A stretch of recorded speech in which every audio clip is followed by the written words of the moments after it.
All right, guys, welcome back in. This is the Model Mindset, and we have a very, very special guest today. We're super excited to sit down with this special guest. His name is Chad Austin. And to give you guys a quick little background on Chad here, Chad's been a leader in the fitness industry since 2003. He is the owner of Priority Fitness in Overland Park, Kansas, and is also a best-selling and award-winning author of the book series Make Fitness a Priority. So Chad is regularly called upon in the fitness and wellness world as a guest and expert on local media and national media. And he was the host of a talk show radio, Be Fit for Life, and has been featured on over 40 podcasts. So Chad, you got quite the resume, man. Hopefully we can live up to some of the stuff you've done in the past here. So thank you so much for coming on. We appreciate it. My pleasure. Thanks for having me on, guys. Of course, of course. So we have a lot we want to get into today, man. And you speak a lot of the same language we do. A lot of what you accomplished are things that we're looking to accomplish. So we're looking forward to kind of pick your brain here and kind of see and the road you've navigated so far in your life and what you got coming up. Some of the things we talked about before jumping on here sound incredibly exciting. Really looking forward to getting into it here. So first and foremost, man, we'll let people know who you are, right? So, we talk a lot about our why in our conversations and as in who we are and why we do what we do. So, who is Chad Austin and kind of what's your mission in life here? What's your why? Yeah. Fitness has kind of been, it's a discovered why I never knew I had, actually. I've been in fitness I've been in fitness for over 20 years now. I've been a personal trainer for 18 here in just outside of Kansas City.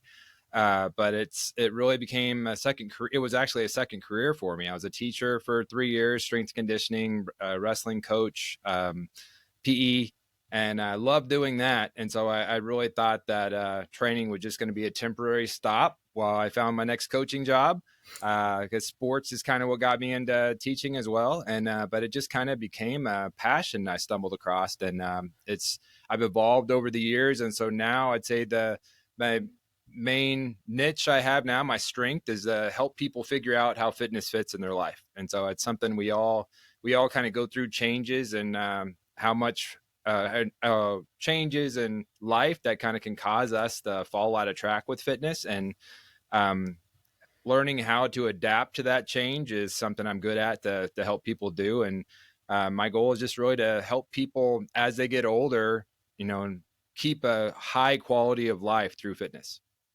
That's awesome, man. So did you play sports stuff growing up too? Yeah, I went to a small school, and so I didn't know that you couldn't play every sport. And so I went to college, and some of my college teammates couldn't understand that I played everything. But yeah, I wrestled in college for a few years. Wrestling was life for me, for sure. And that's probably what got me through school, because I definitely did not know what I wanted to do other than that. But that's probably as wrestling is life. It's probably it's a different phrase for everybody, but that was my passion, and that was where most of my life lessons came from. But yeah, I was always an athlete, and that's why I started with training, and it just definitely evolved into way more than that. That's awesome. That's awesome, man. That is great. From working with a variety of clients, what would you say is typically stopping most people from taking control of their fitness, but also their life, from what you've experienced? Yeah, I think what I've learned over time, it took a long time to learn, is just that it's not really that something is stopping us. It's just that we're trying to do it the wrong way. It's like everyone eventually gets, even every time we fall out of shape, which everyone does from time to time, we always hit that deep desire where we want to get better, and which is always, unfortunately, in our world right now, that makes us the easiest prey for people that think they know the secret and the fastest way for you to get there. But really, if you want to get off the roller coaster of inconsistency, which most people get stuck on for a while, the only way to do that is to figure out how fitness fits in your life now that it's changed. And so a lot of what I do, the biggest thing that makes us fall off track when it comes to fitness is life's changes. And it doesn't matter if it's a big change or a little change, but I bet with anyone listening, and I bet you guys, because I know with myself, as I look back at my own fitness journey, every time I've kind of fallen off track, something big has changed in my life. So I went from being a teacher to being a trainer, and then from being a trainer at a studio and being single to then being in a relationship, or then being an independent contractor, have my own business, and then being a studio owner and having independent contractors under me and getting married and then owning a home. And so every time I've kind of changed things and piled more responsibilities on, until I had, and it took me until I adapted to that change, my fitness really wasn't on par. It's like when life changes happen, we're very good at adapting to change. And when it comes to our career, when it comes to our family, but we're terrible at adapting to change when it comes to our fitness. It's always the last thing that we think of. So that's actually how my book series, Make Fitness a Priority, that's how it started. Is I was coming up with topics in fitness, and I just had a poll question. I knew I wanted to write a book because all my Toastmaster topics kind of were about fitness. And so I was getting towards something about long-term success, and that's about all I knew. But my poll question was, what are your top priorities in life? And the top questions I got after asking as many people as I could, this topic, as many people as I could, the top answers I got were family and career, but nobody said health and fitness. Some of these people even knew I was a personal trainer asking them this question, and they still didn't think to say health and fitness. It's like, it's the last thing you think of. You're always going to get to it later, right? It's what we put off until later. And so I kind of just realizing that just kind of helped me realize that that if I can really help people, make fitness a priority sooner when life changes happen, then I can really make a difference. And that's kind of started the wheels turning towards everything. Yeah, that's super interesting. And just a question for you with that would be, do you find that it could be, unintentional that they, with those life changes that they're falling off their fitness journey, but also could be where it's used as an excuse as well, and they're using it as a crutch to where, this major life change happened, I just don't have time for fitness right now. Are you finding both in that? And really what that means is because that I don't have time, that's our biggest excuse for everything, right? Whether we're talking about fitness or anything. But that I've definitely learned in this, figuring out how to reset fitness. How does fitness fit in your life right now? When they say I'm too busy, what they mean is I'm too busy to work out like I used to. And so, like, whenever we're at our biggest desire, we're ready to get in shape, something's going to have to change. Whenever we get there, and we always had this time in our life we think of whenever we had the best results, or maybe just the last time we got great results. And whatever we did then, that's the bar. And it's like, for our workouts, for nutrition, for everything. And it's like doing anything less than that is not doing enough, or something we'll be ashamed of. And you have to take that idea and throw it out the window. It's like, doing less does not mean it's less important to you or less of a priority to you. All it means is it fits differently right now. And so that's why so many people get on this roller coaster of inconsistency, because they don't realize one really, really important thing. It's like, what you do for fitness has to fit in your life, or it won't be there very long.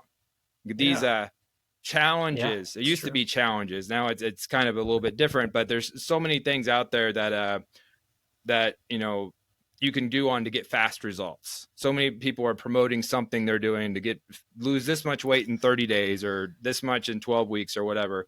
But it's normally one size fits all. It's like, they don't take into account what your life's like. They don't take into account what your fitness level's like, what your goals like, anything. It's everybody does the exact same thing. And that's a recipe for failure. So there's fitness is not one size fits all. What you do has to fit. Or you might be able to tough it out and do it for a while, but eventually it won't stay if it doesn't fit. Absolutely. And Chad, it's fascinating too, because you touched on something about people's priorities. So whether it be family or career, but we've found that when you actually do make fitness a priority, it trickles into family, career, other areas of your life that you're trying to improve. Have you found, working with clients, that when they actually do make fitness a priority, that it enhances those areas of their life? Oh yeah, absolutely. That is spot on the point everyone needs to realize right there. That is, without fitness, nothing can be important. I mean, but I feel like that is an important lesson that everyone has to learn, that fitness is the vehicle that makes you your best self. It's like, definition of fitness has changed a lot since I've been a trainer because it's been so long. But one thing that has definitely always stayed is that if you're getting better shape, you're improving your quality of life. Like if you're improving your fitness, you're improving your quality of life. And you want to do that for everything. But I think fitness is the vehicle that makes you better at everything. I know when I take good care of myself keeping fitness a priority in my life through change, I'm a better husband, I'm a better dad, I'm a better trainer, I'm better to everyone around me. And I have to control my anxiety better, I have more energy, like everything is better. And so you can't be your best self and all those other things if fitness isn't a priority in your life. It's like the sooner we realize that and we make that a priority, it's like we come up with all these excuses. Like, I don't have time to do this is always the top one. But it's like, you have to make time for this because you're doing yourself a disservice all across the board. Yeah, 100%. You're 100% right. 100%. And we talk about it. The thing Brian and I always say is medicine, or I'm sorry, fitness is medicine for your mind. That's exactly what it is. And we also, we touch on all the time with the I don't have time topic. We've talked about that a lot. And we understand people have different amounts of time, but everybody has time. You know what I mean? And we say that because you may not say I don't have time, but you make time. And it's just a matter of how you structure and organize your day around it, right? And so talking about how we would say, fitness is medicine for your mind, and how fitness will bleed in to every different part of someone's life. That also means that it has a profound impact on people's mental health as well. Would you agree with that? Oh yeah, absolutely. I know and I think that has become, it took a long, most people, when they start their fitness journey, they're motivated by looking better first. That's normally for everybody, if they're, that's normally the first motivation we have, but eventually we have to be able to look past that. And what's got to be higher than that is feeling better. And so I know, like for me, my anxiety, my depression, my energy, just everything is so much better when I'm making fitness a big part of my life. And and sometimes it starts by looking better, of course, but just exercising, like you said, exercise is medicine, like you said. That's a perfect analogy. That's everyone's problem that we're trying to find fast solutions for, where they think they don't have energy, so we must have low T now. That's the biggest thing that's going on. Yep. What pill can fix this? You don't have low testosterone. You have a low exercise amount in your life. You need to go exercise more. You'll have more testosterone first. Right. And so, but exercise is medicine. I think for any symptom you can think of, exercise and nutrition should be the first medicine. And the research is showing that now too. And even we could take it a step further with 80% of physician visits are stress related. And again, you use fitness as your outlet, as your stress management, it's going to make you feel better, So, I always recommend, anytime you're trying to feel better, whether it be stress, depression, anxiety, just start to move. Even if it's just going for a walk outside, just start moving your body. So I love that. Love that. And so walking has been so underrated over the years, because you don't have to if you don't like cardio, fine, go for a walk. Yeah. And if you don't want to call that cardio, don't. but you're wrong, but don't. Yeah. but walking is such an important thing in my life. I think our dog that we have now that we love has been our best accountability for that, because he'll make sure we don't go too many days without it. But family walk time in the evening is that's important for both me and my wife, because it's just so good mentally for us. That's when our meditation comes in. That's when our best brainstorming happens, and it's just so good for you. And you're speaking our language, man. I love that. You're speaking our language. You had mentioned your wife too. Are you guys in the fitness industry together? Well, we're not. Actually, it's funny. She is a financial planner. My wife's a really big deal. And that's awesome. I won't just say that because I know she's going to hear it. But I was going to say, she's listening. But she's a really big deal in the financial world. I was telling John, I met my wife in Toastmasters. So we both met kind of in this group of trying to help ourselves be better at what we do, and improving as bettering ourselves as individuals, I guess. But it's one of those things where it's such a cool thing we discovered, how you'd think a personal trainer and a financial planner, our world would be completely different, but it's so similar because we're still helping people with behavioral change, how to adapt to change, how to whether it be a good change or a bad change, how to navigate through it and how to come out the other side on top. And so much of it is the same. And so, I think she's really at a transition, a crossroads, probably hopefully a little bit through my influence, where she brings health and wellness together. And so, That's awesome. but they sound like they're far apart, but really they're very similar careers. That's Yeah, great. for sure. And I'm sorry, BG, go ahead, man. No, I was just going to say, because how you painted that picture, the financial planner and the personal trainer being like, it's true, because you do have to change behaviors when it comes to your finances when you're a financial planner. And then with a personal trainer, again, you're trying to change behaviors. So I thought that was fascinating. Yeah. It's really become so cool to learn, and we definitely become both of our best sounding boards because our language is so much similar. I mean, my language about helping people make fitness a priority and adapting to change. And if you listen to her talk to clients, a lot of it is very similar to the way we talk to clients. And so it's. Yeah. And so you mentioned it, so let's get into it here, because you mentioned Toastmasters, and I know you've done some speaking engagements and have worked hard to kind of perfect that craft as best you can.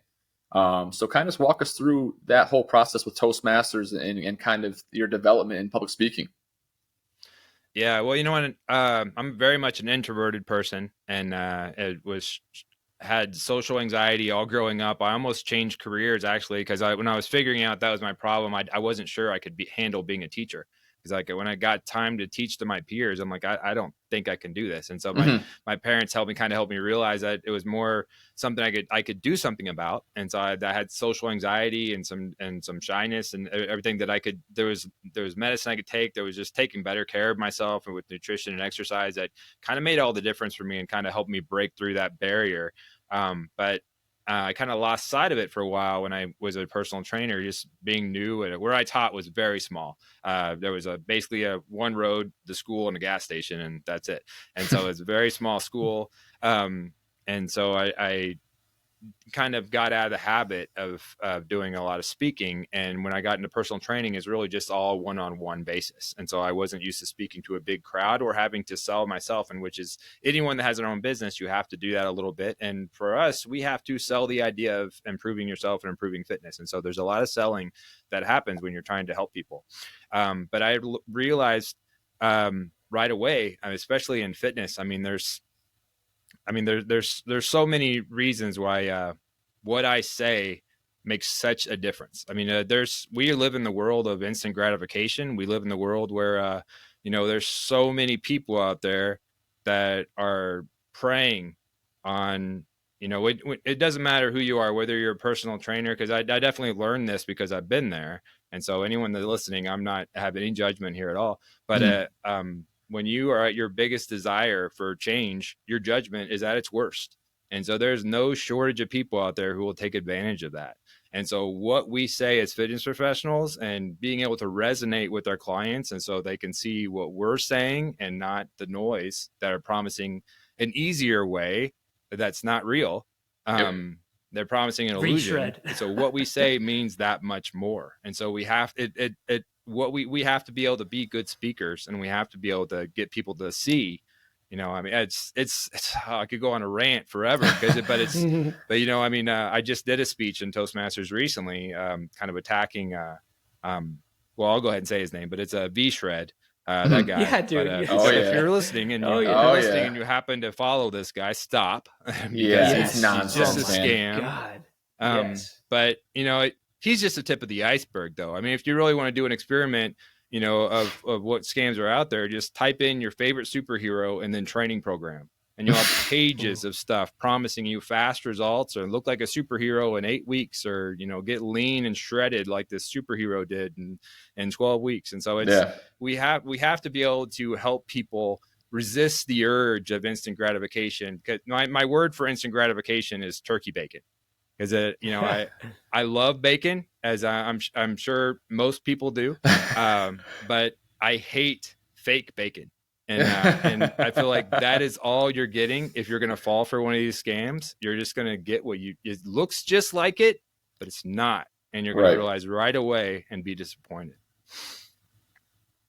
Yeah, for sure. I mean, so for those of them, the audience here who doesn't know what Toastmasters is, would you mind kind of giving a quick background of what that entails? Because interesting on our behalf for sure, but for those maybe who don't know what it is.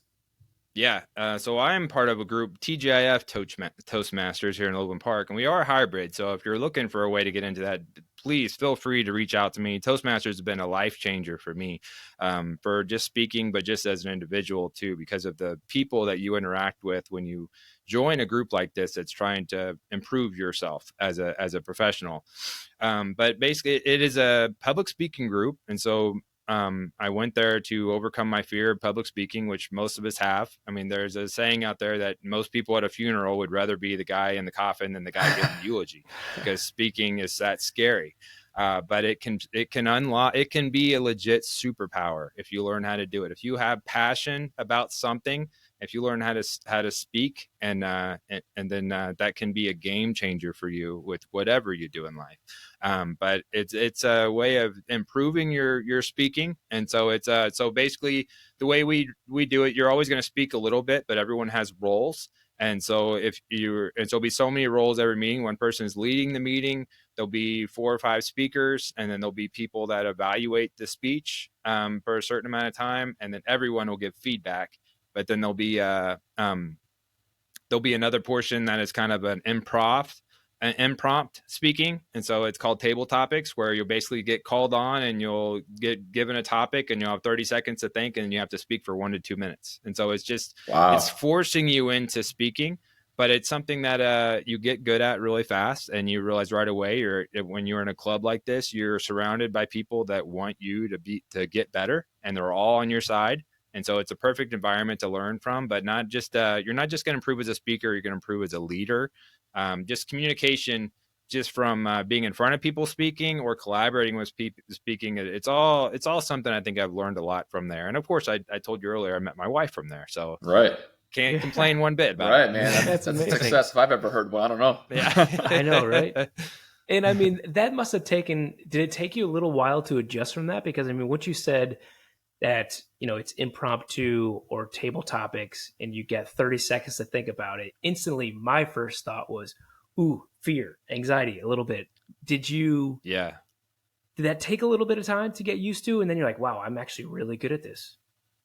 Yeah, it took, well, I mean, I've been in the club for 12 years now.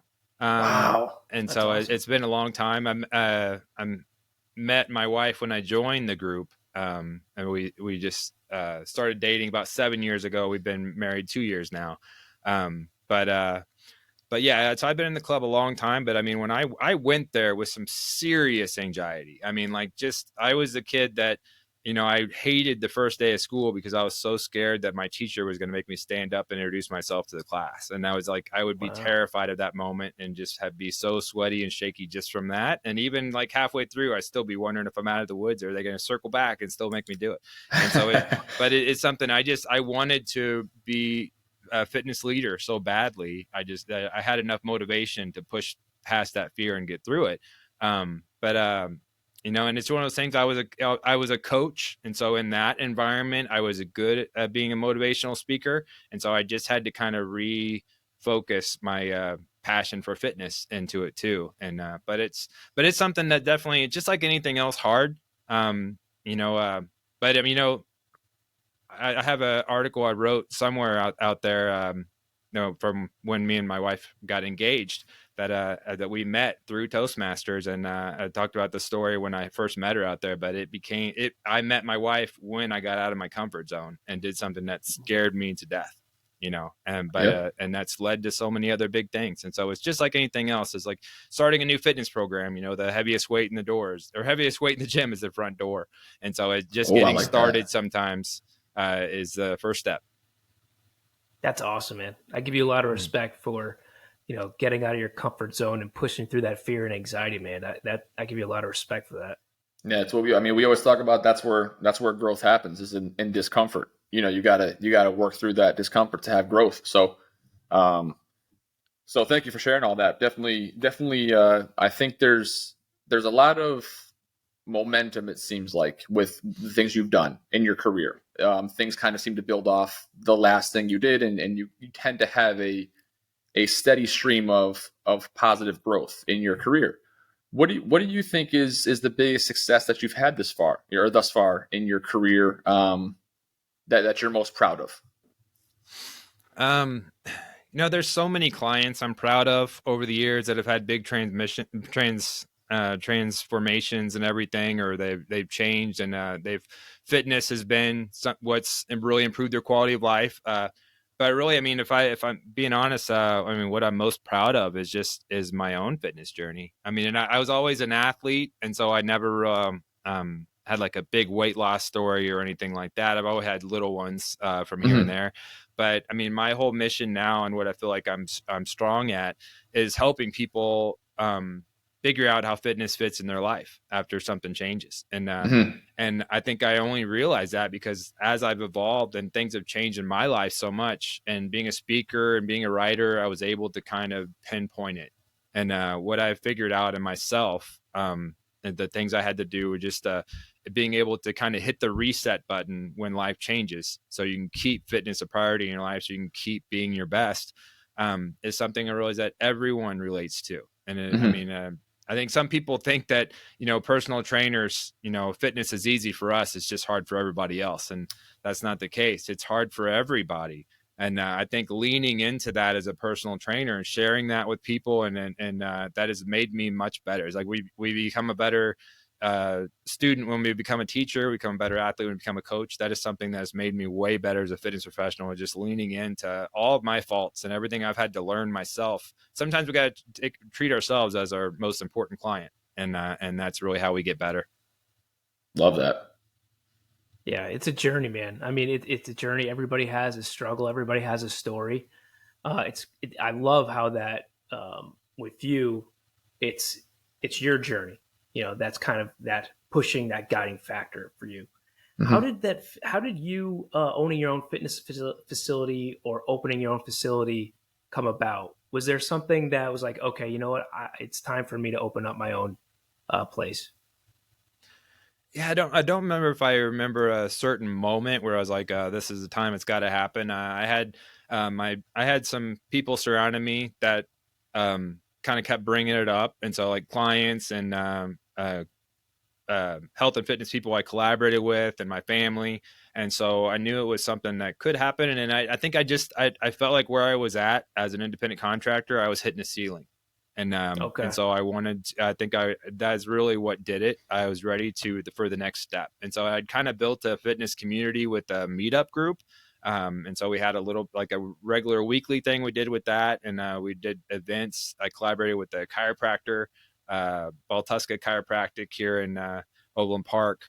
And that is something we grew from that about 15 years ago. And but eventually, as we kind of started to build a little bit of a community, and I just felt like I wanted to do so much more than I was allowed to do as a renter. And so I was ready to kind of break through that ceiling and go past it. And so Yeah. that led to me opening my own studio. And then did you visualize how you wanted it to look, and like the unique things that you wanted to bring to your own studio? Was that like a big process for you, or did a lot of that stuff come naturally? This is a big process, but I mean, it's a fun process. I mean, Yeah, especially it when you, sounds like a lot of fun. yeah, it is a lot of fun when you train it. I mean, I trained at 24-hour fitness for 4 years, and so I had all the gym equipment they had. And then I trained at another studio for 6 years, and they had some cool stuff that 24-hour fitness didn't have, but they had some stuff they were lacking too. So I missed equipment that I didn't have from 24-hour fitness. But it's just like after 10 years, you almost have a wish list of equipment that you wish you had available all the time. Yeah. And so it gets to be really fun starting to kind of build your studio and Hmm. the equipment that you want in there. It's like I know I was an avid obstacle course racer at the time, and I was really getting into that. I'd done a lot of crazy ones, a couple 24-hour ones and stuff. And so I was always thinking, other than just the typical treadmill elliptical bike, what are the other movements? Crawling, climbing. What are all the different things I can have people do, and or Right. polling, pushing. And so we had I definitely had a rope thing, and that was kind of unique at that time. It wasn't around in other gyms, but it's a never ending rope climb, so anyone could climb the rope. Yep. Rowers, of course, we hadn't had those. I hadn't had those for several years, but yeah. So I was always just kind of thinking outside of the box. What other movements can we do and make more functionality, make more fun with workouts and things, and they, will empower people and fit if they're with their fitness goals. What's been your biggest challenge with owning your own facility? There was a lot. Anticipating. I definitely should have. I should have reached out and talked to other people that have done it before. I definitely. It's with anything. You're never going to be 100%. You're never going to be so ready that you're not going to have mistakes or you're not going to fail. And so you just like kind of with your own fitness goals, you have to know that failing is part of it. This isn't a New Year's resolution. Once you fail, your fitness journey's not over. So just like this. Right. And so the first time you make a mistake, it's a chance to learn. And so I definitely learned a lot of lessons over the years. I hired people that didn't fit, and I did a few. I definitely learned lessons, and you have to know every mistake you make is a chance to keep getting better at what you do, and keep making it better for everybody else around you. But jump right into, if you're passionate about it, you're excited about it, then lean into that. Don't worry about any mistakes you might make. They're going to happen no matter what. Right. Be ready for them and be excited about all the things that this is going to lead you to that you don't have now. And so that is what it is. If I had that passion and that motivation to break through the ceiling, and just and all the stuff that it was going to give me, rather than the things that it could happen that would be negative. Right. That's awesome. So has, fitness obviously has evolved so much too, and you've been in the fitness world for quite some time now, and you said you wanted to have some different movements for functionality and kind of maybe some different things that other places didn't have. Looking back at fitness 15, 18 years ago when your journey started, like you said, to where it is now, do you find that it's easier to incorporate it in people's lives because of the wide range of things that the fitness world provides now? I do. Or at least we're more, that may be a positive that actually came from the pandemic, I think. Okay. And so that is definitely a positive that came from the pandemic. But I know now, I have clients that travel, but they don't miss their workout. It's either they're in person or they're on the computer. But we have a schedule, and I know I have clients that work out when they go on vacation, and they know that my wife and I, that's part of our vacation, or since we first started dating, is like we always had a workout on vacation, and that was actually, it became a positive thing in our heads, because it was like, it's a vacation workout is a fun workout, and so it's because it's different. It's different. Kind of you get to create it as you go, and so it's always different and fun, and so I definitely think that those kind of things are more known to people now than they used to be, and so it's less. You're not as able to get away with that being an excuse like we used to, I guess, and so. And I think it's more leaned into, especially from the pandemic, where people were stuck doing home workouts. And so I think it definitely lifted the rock, I'd say, in a way. And so it showed everything that we have available to us. For sure. It's not about how resourceful it's not about what resources you have. It's how resourceful you are, maybe. Is what it is. And so that's a good way of putting it, man. That really is a good way of putting it. That's awesome. Yep.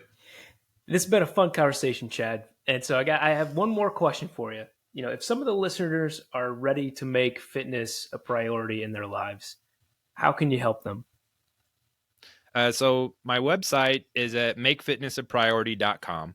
And so you can go there. I have a few free things. You can download my first book for free there. And there's a mini course that you can take.